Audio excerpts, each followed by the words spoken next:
एक ऐसी मूवी जिसके अंदर आपको साईफाई, खतरनाक एलियंस, हॉरर जैसे सारे ट्विस्ट मिलने वाले हैं। मूवी में आपको कुछ लोग देखने को मिलेंगे जो कि अनजाने में स्पेस के एक अबैंडन पड़े शिप में आ गए, लेकिन उन्हें बिल्कुल भी अंदाजा नहीं था कि शायद ये उनकी जिंदगी की सबसे बड़ी गलती होने वाली थी। तो चलिए बिना मजे को खराब किए इस शानदार मूवी को स्टार्ट करते हैं। मूवी की शुरुआत 2142 ईस्वी से होती है, जहाँ पर हमें एक Wayland Yutani research space center को दिखाया जाता है, जहाँ पर कुछ मलबे में से रिसर्चर को एक जेनोमॉर्फ की बॉडी मिली। दोस्तों, जेनोमॉर्फ एक एलियन क्रिएचर है जो कि इंसानों के लिए काफी खतरनाक हो सकता है। सीन शिफ्ट हुआ और हमें एक लड़की रेन दिखाई जाती है जो कि सूरज को देख रही थी। इतने में उसकी आंखें खुल गई, यानी कि वो उसका एक सपना था। इसके बाद रेन अपने भाई एंडी के साथ ब्रेकफास्ट करने जाती है, जहाँ हमें पता चलता है कि एंडी रेन का सगा भाई नहीं था, वो तो महज एक सिंथेटिक रोबोट था जो कि रेन के फादर ने उसकी सेफ्टी के लिए बनाया था। दरअसल रेन व्यागा नाम के एक प्लेनेट पर रहती है, जिससे निकलने के लिए उसे 12,000 घंटे काम करने का कॉन्ट्रैक्ट पूरा करना होगा और उसके बाद ही रेन यहाँ से निकल पाएगी। और आज रेन का वो कॉन्ट्रैक्ट पूरा हो गया था, जिससे कि रेन एंडी को लेकर वहाँ के वेलैंड यूटानी कॉर्पोरेशन पहुँच गई। वहाँ पर बैठी एक लेडी उसे बताती है कि रूल्स अब चेंज हो चुके हैं। अब 12,000 घंटे नहीं बल्कि 24,000 घंटे काम करने के बाद उन्हें वहाँ से जाने की टिकट मिलेगी, यानी कि अब रेन को इस प्लेनेट पर 4-5 साल और बिताने होंगे। ये सब सुनकर रेन काफी परेशान हो गई। रेन उस औरत के साथ बात कर ही रही थी कि तभी उसने देखा कि एंडी को कुछ बच्चे परेशान कर रहे थे। वो भागकर उन बच्चों को भगाकर एंडी को बचा लेती है। वो दोनों बैठे ही थे कि तभी रेन को उसकी एक्स बॉयफ्रेंड टाइलर की कॉल आई, जिसने कि रेन को अपनी शिप पर आने के लिए कहा। रेन उसकी शिप तक आ गई। वहां पर वो बिजॉन और उसकी गर्लफ्रेंड नवारो को मिली। ऊपर से टाइलर उन्हें अंदर आने के लिए कहता है। अंदर आकर रेन के से मिली, जो कि टाइलर की बहन थी और भी जॉन टाइलर का कजन ब्रदर था। इतने में ही टाइलर उसके साथी रेन को बताना शुरू करते हैं कि हम वेलैंड यूटानी की एक शिप में से कुछ क्रायोपोर्ट्स को चोरी करने वाले हैं, जहां पर बहुत सालों से कोई नहीं गया, और इन क्रायोपोर्ट्स की मदद से हम इवागा तक आराम से पहुंच सकते हैं, और अगर हम इसी प्लेनेट पर बैठे रहे तो हमें यहाँ से कोई बाहर नहीं निकालने वाला। रेन वहां पर जाने के लिए साफ इनकार कर देती है। टाइलर ने रेन से एंडी को ले जाने के लिए कहा, क्योंकि उसकी मदद से ही वो उस रिसर्च स्पेसशिप के दरवाजे खोल पाएंगे। ये सुनकर रेन नाराज हो गई और एंडी को लेकर वहां से जाने लगी। पर जैसे वो बाहर गई, उसने कुछ पिंजरों में कैद हुए बर्ड्स को देखा, जिससे कि वो समझ गई कि हमें हमारे दम पर ही यहाँ से बाहर निकलना होगा, और वो टाइलर के साथ जाने के लिए तैयार हो जाती है। इसके बाद वो सभी अपनी शिप लेकर उस रिसर्च स्पेसशिप के लिए निकल गए। ऊपर स्पेस में पहुंचने के बाद वो देखते हैं कि वो शिप बहुत ही बड़ा था, जिसे कि वेलैंड यूटानी कॉर्पोरेशन ने 2 हिस्सों में बांट दिया, रोमुलस और रीमस। बेसिकली जो क्रायोपोर्ट्स थे वो रोमुलस में थे। शिप के पास पहुंचने के बाद टाइलर सभी को बताता है कि हमारे पास सिर्फ 36 घंटे हैं। इसके बाद ये शिप प्लैनेटरी रिंग के साथ टकरा कर पूरी तरीके से तबाह हो जाएगा। अब टाइलर, बी जॉन और एंडी तीनों शिप के डोर तक पहुंच गए, और एंडी की मदद से उन्होंने वहां का दरवाजा भी खोल लिया, और वो तीनों पतले से रास्ते से होते हुए अंदर चले गए। जैसे ही वो तीनों थोड़ा अंदर गए, उन्होंने देखा कि वहां पर 0 ग्रेविटी थी। यहाँ से होते हुए सभी उस जगह पर आ गए जहाँ पर सभी क्रायोपोर्ट्स रखे हुए थे। एंडी अपनी उंगली उस सिस्टम में डालता है, जिससे कि सारा सिस्टम एक्टिवेट हो गया। टाइलर देखता है कि उन क्रायोपोर्ट्स में सिर्फ 3 साल तक का ही फ्यूल था, यानी कि वो सिर्फ 3 साल तक ही क्रायोपोर्ट्स में सोकर ट्रैवल कर सकते हैं। जिसे देखकर टाइलर उन पोर्ट्स को वहां से लॉन्च करके एंडी और बिजॉन के साथ फ्यूल देखने के लिए चला गया। ये सब चीजें रेन एक कैमरा से देख रही थी। यहाँ पर वेलैंड यूटानी स्पेसशिप से निकले हुए पोर्ट्स नवारो अपनी शिप में लैंड करवा लेती है। इसी वक्त हमें पता चलता है कि टाइलर की बहन केप प्रेग्नेंट थी, और वो रेन को इसके बारे में टाइलर को ना बताने के लिए कहती है। शिप के अंदर भी जॉन और एंडी के बीच में बहस हो गई, जिसे कि टाइलर ने आकर रोका। वो सभी आगे बढ़ते बढ़ते एक लैब तक पहुंच गए, जहाँ पर काफी कुछ अजीब चीजें थी। यहाँ पर भी जॉन को एक स्टन गन भी मिली। इतने में ही एंडी उसे आगे खींच लेता है, क्योंकि वो पीछे एक बहुत ही बड़े होल में गिरने वाला था, जो कि काफी गहरा था। वो इतना बड़ा होल देखकर सभी बहुत ही ज्यादा हैरान थे। इतने में उन्हें उसके पास ही पड़ा एक आधा कटा हुआ आदमी दिखाई दिया, जिसे देखकर वो सभी बहुत ही ज्यादा घबरा गए। पर तभी उन्हें पता चलता है कि वो महज एक सिंथेटिक रोबोट था। इसके बाद वो सभी एक रास्ते से होते हुए क्रायो चैम्बर तक आ गए। अंदर आने के बाद वो देखते हैं कि वहां पर काफी ज्यादा फ्यूल था, जो कि उन्हें इवागा प्लेनेट तक आराम से लेकर जा सकता है। जैसे ही टाइलर और बिजॉन ने उन क्रायो फ्यूल्स को बाहर निकाला, उससे निकलने वाली गैस की वजह से बिजॉन का हाथ जल गया, और वहां का सिक्योरिटी अलार्म भी चालू हो गया। वो दरवाजे को खोलने की कोशिश करते हैं लेकिन उनसे वो भी नहीं खुलता। अब रेन और नवारो भी उनकी मदद के लिए उस शिप में आ गए। आगे आकर रेन वहाँ पर उसी सिंथेटिक रोबोट को देखती है जिसकी हालत बहुत खराब थी। दूसरी ओर क्रायो चैम्बर के अंदर टेम्परेचर बढ़ना शुरू हो गया जिससे कि वहाँ पर पड़े बहुत सारे फ्रीज हुए एग्स फिर से जिंदा हो गए। बाहर रेन उस एंड्रॉयड रोबोट में से चिप निकाल ही रही थी कि तभी उस सिंथेटिक रोबोट ने रेन का हाथ पकड़ लिया। वो चिल्लाने लगी जिससे कि जल्दी से नवारो वहाँ पर आई और उसने उस एंड्रॉयड की चिप निकाल ली जिससे कि वो फिर से डीएक्टिवेट हो जाता है। रेन जल्दी से वो चिप लेकर टाइलर को दे देती है और उसने टाइलर को उस चिप को एंडी के अंदर लगाने के लिए कहा। जैसे उसने वो चिप एंडी के अंदर डाली वो रिबूट होना शुरू हो जाता है। अब वो सभी एग्स में पड़े क्रिएचर जिनका नाम फेसहगर्स था वो सभी एक एक करके अपनी कोकून से बाहर आना शुरू हो गए। एक क्रिएचर बेहोश हुए टाइलर पर हमला करने ही वाला था कि तभी एंडी ने उसे पकड़ लिया जो कि फिर से रिस्टार्ट हो चुका था और उसने उस क्रिएचर को दूर फेंक दिया। अब एंडी वो दरवाजा खोल देता है लेकिन उस दरवाजे को तोड़कर बहुत सारे फेसहगर्स भी बाहर आ जाते हैं। जैसे वो दूसरे चैम्बर में आकर दरवाजे को बंद करते हैं इतने में ये क्रिएचर आकर नवारो के फेस के ऊपर आकर चिपक गया और दर्द से वो बहुत जोर जोर से चिल्लाने लगी। जॉन उस क्रिएचर को उसके फेस से उतारने की कोशिश करता है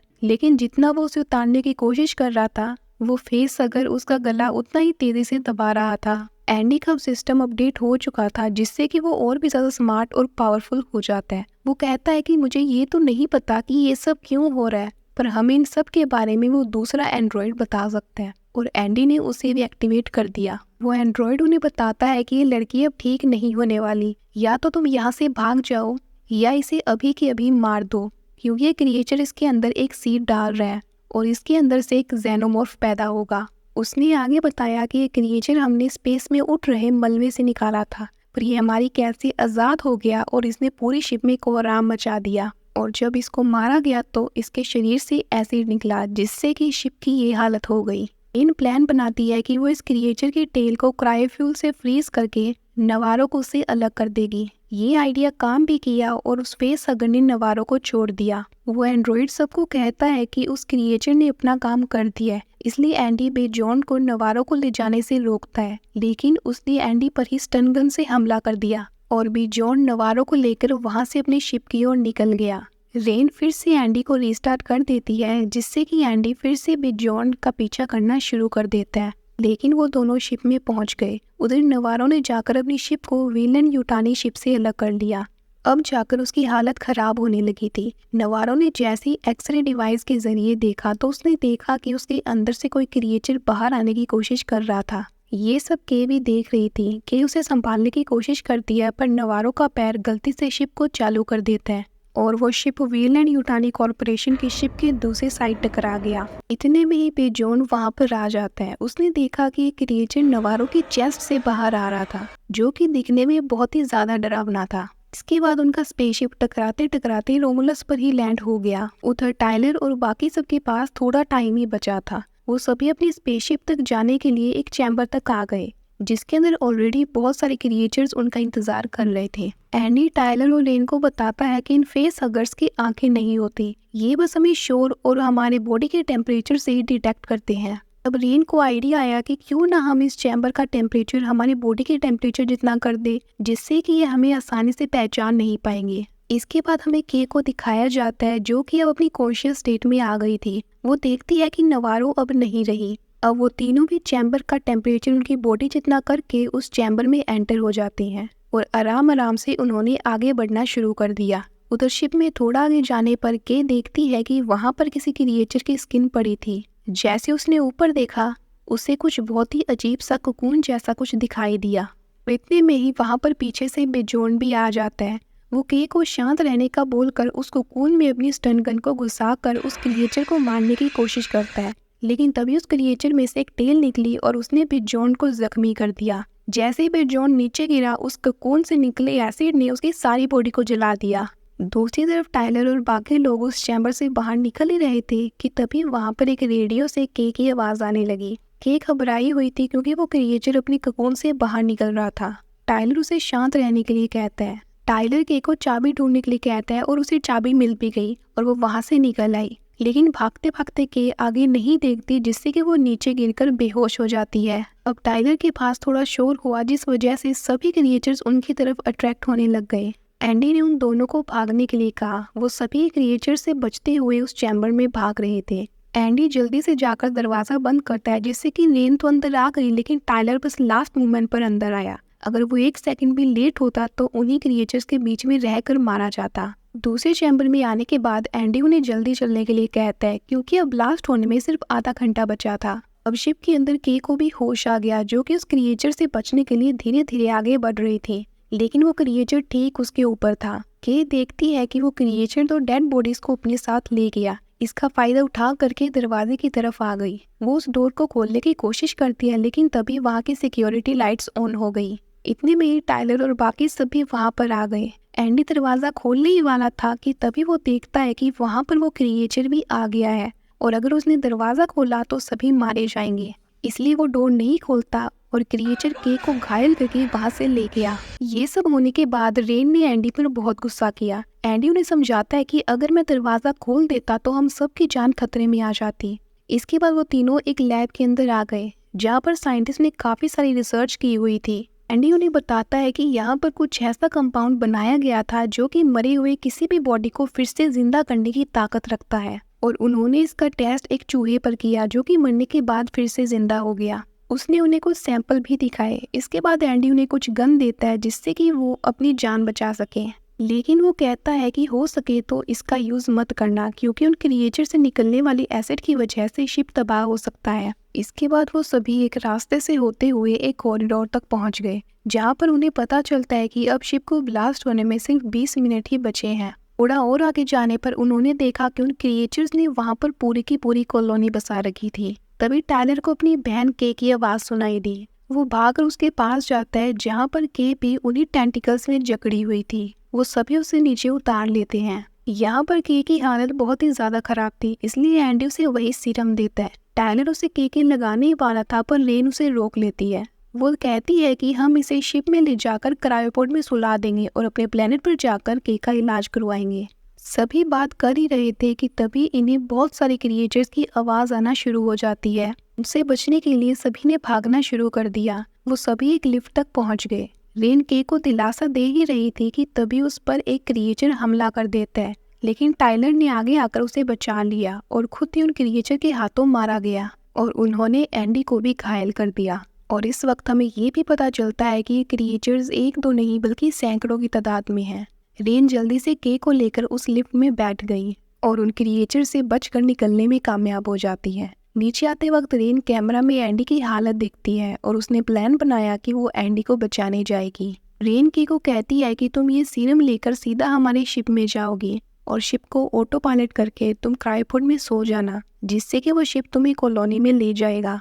ये कहने के बाद रेन उस लिफ्ट से उतर आई। लिफ्ट में बैठी के ने वो सीरम अपने अंदर इंजेक्ट कर लिया तो रेन वहीं पहुंच गई। वो धीरे धीरे आगे बढ़ना शुरू कर देती है। रेन जल्दी से एंडी के पास आकर उसकी चिप निकालने की कोशिश करती है, लेकिन वो ऐसा करने से मना करता है, लेकिन रेन ने उसे मना लिया। रेन ने एंडी में डाली गई उस दूसरे एंड्रॉइड की चिप को निकाल दिया और वो उसे फिर से रिस्टार्ट कर देती है। अब एंडी दोबारा पहले वाला एंडी बन गया था। रेन ने एंडी को रिस्टार्ट किया ही था कि इतने में ही वहाँ पर बहुत सारे क्रिएचर आ गए। वो उनसे बचने के लिए एक जगह पर आकर बैठ गए, क्योंकि आगे रास्ता खत्म हो चुका था और वो डोर भी नहीं खोल पाते, क्योंकि एंडी ने वो चिप अपने अंदर से निकाल दी थी। शिप के अंदर अब के भी पहुंच गई थी। यहाँ पर वेलन यूटानी स्पेसशिप के अंदर रेन और एंडी दोनों अपनी मौत को आधा देख रहे थे कि तभी रेन को एक आइडिया आता है, जिससे कि वो वहाँ की ग्रेविटी जनरेटर को ऑफ कर देती है। ग्रेविटी जनरेटर ऑफ करते ही वो सभी क्रिएचर हवा में उड़ने लगे और रेन ने मौका पाकर उन सब पर गोलियां चलाना शुरू कर दिया।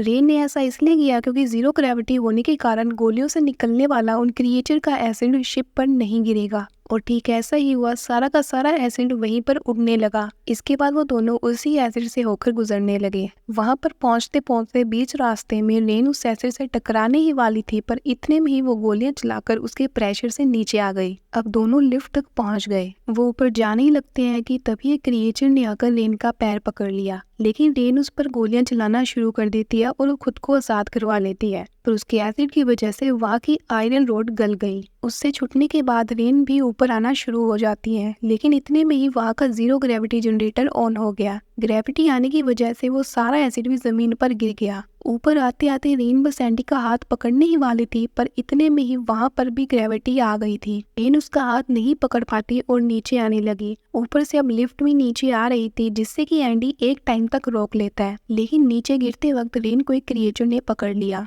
रेन पास ही की जगह को पकड़ लेती है। तभी उसने देखा कि नीचे से भी काफी सारे क्रिएचर्स आ रहे थे, लेकिन एंडी ऊपर से वो लिफ्ट छोड़ देता है, जिससे कि वो सभी क्रिएचर उस लिफ्ट के साथ ही नीचे दबकर मारे गए। पर रेन के पास वाला क्रिएचर अभी भी जिंदा था। इतने में एंडी ऊपर से आकर उसे गन से मार देता है और उसने रेन को बचा लिया। अब दोनों लिफ्ट के एरिया से बाहर आ गए। इतने में हम देखते हैं कि villain Yutani research spaceship planetary ring से टकराना शुरू हो गया था। रेन और एंडी भी शिप में आ गए और वो शिप में ब्लास्ट होने से पहले ही वहां से निकल गए और व्हीलन यूटानी कॉर्पोरेशन का शिप भी पूरे तरीके से तबाह हो रहा था। उड़ागे जाने पर रेन शिप को रोक लेती है, लेकिन व्हीलन यूटानी कॉर्पोरेशन वाला शिप उसे ऐसा करने से मना करता है। रेन ने उस सिंथेटिक रोबोट को भी डिस्कनेक्ट कर दिया और वो शिप के साथ ही वहां पर तबाह हो गया। अब रेन एंडी को अपने शिप के साथ कनेक्ट कर देती है ताकि इवागा पहुंचने तक उसका सिस्टम एक्टिवेट रहे। इसके बाद रेन एक क्रायोपोड में क्रायोफ्यूल डाल रही थी कि तभी उसने एक पॉड में कुछ इमरजेंसी के सिग्नल देखे। उसने जल्दी से उस पॉड को खोलकर देखा तो वहां पर केक की हालत बहुत ही ज्यादा खराब थी। रेन ने देखा कि केक बच्चे को जन्म दे रही थी, जो कि दिखने में बहुत ही ज्यादा अजीब था। रेन जल्दी से उसे लेकर वहां से निकल गई और उसे एक जगह पर लाकर फेंक देती है। वो उस चीज को मारने वाली थी कि तभी रेन ने देखा कि उसके अंदर एक बच्चा था, जो कि बहुत ही ज्यादा अजीब था। यहाँ पर एंडी भी फिर से जाग गया। रेन जल्दी से उस बच्चे को मारने के लिए शिप के नीचे की साइड चली गई। नीचे जाकर उसने देखा कि उस अजीब सी दिखने वाली बॉडी के अंदर कुछ भी नहीं था, वो बिल्कुल खाली थी। इसका मतलब ये है कि जो बच्चा इसके अंदर था वो बड़ा हो गया है। जैसे जैसे रेन उनके पैरों का पीछा करती जा रही थी, वो देखती है कि वो पैरों के निशान लगातार बड़े होते जा रहे थे, यानी कि वो फुल मैच्योर क्रिएचर बन गया होगा। इसके बाद एंडी जब क्रायोपोड्स के पास आया तो उसने देखा कि केक की हालत बहुत ही ज्यादा बुरी थी और उसके पीछे वही जेनोमॉर्फ हाइब्रिड खड़ा था, जो कि दिखने में कुछ लगभग इंसानों जैसा था। वो क्रिएचर एंडी को घायल कर देता है। ऊपर केक की चीखने की आवाज रेन को भी सुनाई देती है। अब वो क्रिएचर केक की तरफ बढ़ने लगा। रेन जब वहां कर देखती है तो उसने देखा कि क्रिएचर ने केक को पहले ही मार दिया होता है। वो क्रिएचर रेन की तरफ बढ़ना शुरू हो गया। रेन उस पर गन चलाने की कोशिश करती है, लेकिन वो नहीं चलती। जैसे वो क्रिएचर थोड़ा और पास आया, उसकी गन चल गई, लेकिन उस ह्यूमन हाइब्रिड क्रिएचर ने रेन को अपनी टेल से नीचे गिरा दिया। अब उस गैस के लीक होने के कारण रेन का दम घुटने लगा। इस वजह से वो जल्दी से जाकर अपना स्पेस सूट पहन लेती है, पर इतने में वो क्रिएचर भी वहां पर आ गया। रेन खुद को एक रस्सी से बांध लेती है, लेकिन इतने में ही पीछे से वही हाइब्रिड क्रिएचर उस पर हमला कर देता है और उसने रेन को नीचे गिरा दिया। इसके बाद रेन वहां पर पड़ी उसी बॉडी के लिक्विड को शिप में डाल देती है, जिससे कि वो क्रिएचर निकला था, और इतना करते ही उसके अंदर एसिड होने की वजह से उस शिप में एक बहुत ही बड़ा होल हो गया, जिससे कि वो क्रिएचर और रेन दोनों नीचे गिर गए। लेकिन रेन के सूट से रस्सी बंधी हुई थी, जिससे कि वो बच गई। रेन को ऐसा लग रहा था कि वो क्रिएचर मारा गया, लेकिन वो अभी भी जिंदा था और शिप के साथ चिपका हुआ था। इतने में ही वो रेन पर हमला कर देता है, लेकिन रेन उसे नीचे गिराने में कामयाब हो गई और उस क्रिएचर के साथ साथ शिप का नीचे वाला हिस्सा भी शिप से अलग होकर प्लेनेटरी बैंड पर जा गिरा और धीरे धीरे करके रस्सी के सारी रेन शिप के अंदर आ जाती है। पर अंदर आकर रेन ने एंडी को क्रायोपोड में सुला दिया ताकि वो प्लेनेट पर जाकर उसे रिवाइव कर सके, और खुद भी एक मैसेज को रिकॉर्ड करके क्रायोपोड में जाकर सो जाती है। इसी के साथ ही मूवी यहीं पर खत्म हो जाती है। आपको ये मूवी कैसी लगी कमेंट करके जरूर बताइएगा, और इसी तरह की और धमाकेदार मूवीज देखने के लिए इस कैप्सूल एक्सप्लेनर चैनल को सब्सक्राइब कर लीजिए ताकि आने वाली शानदार वीडियोस आपसे मिस ना हो। तो चलिए मिलती है किसी और मूवी के साथ।